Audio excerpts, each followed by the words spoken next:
बर'फोरनि थाखाय बर' रायजो नागिरनानै गोबां आफाद गौथुमफोरा जोनोम जाबाय आरो दासिमबो बड'लेण्डखौ मोनाखै।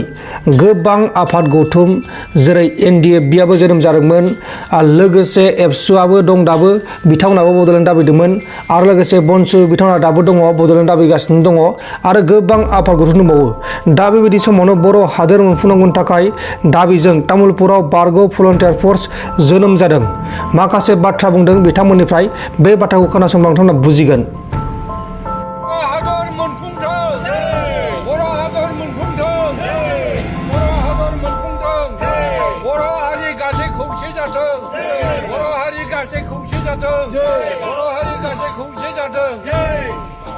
एक्स भलन्टियारफोरखौ जोङो हेफाजाब होनो थाखाय जोङो आइजोफोरा जोङो आगान सुरबाय।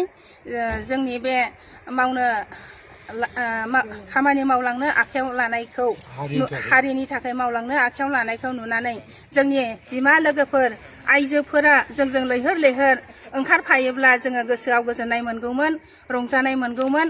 बिनिखायनो आङो खावलायबाय, स्क्रिननि गाहायावहाय आंनि कन्टेक्ट नाम्बारा थागोन। जाय बिमाफोरा जोंजों हेफाजाब होनो गोसो जायो बिसोरो कन्टेक्ट खालामनानै जगाजग लानो हागोन।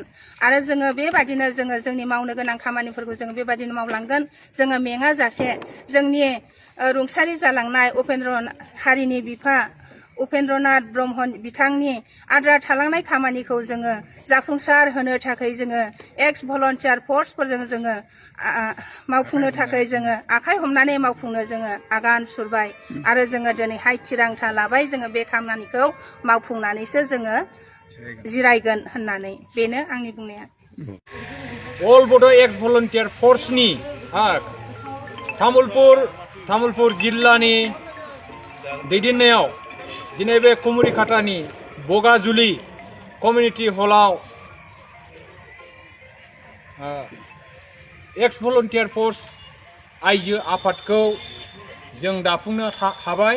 दिनै 14 नभेम्बर 2023 जोङो बे एक्स भलन्टियार आइजो आफादनि प्रेसिडेन्ट हिसाबै जोङो मोननो हादों। मा नाममोनलाय? रुपला बसुमतारी आरो सेक्रेटारिया रिता दैमारी। दिनै जोंनि एक्स भलन्टियार फर्सआ जि जाथिनि गिदिर इस्युखौ लानानै जों आन्दलन खालामफिननायनि जि लाहार फाहार खालामदों, बे लाहार फाहार खालामनायखौ बे आइजो आफादनि मोनसे सहाय सहযোगिता गैयाबा जों हाफुंहैया बा जोंनि थांखिया जाफुंहैनाय नङा। बिनि थाखाय आइजो आफादखौ जों दाफुंनानै लानो हाबाय। दिनै बे जोंनि भलन्टियार फर्सनि जे आइजो आफाद दानाय, बेयो गिबिसिन कुमुरिकाटा आन्चलिकआनो बे नामखौ मोननो हाबाय।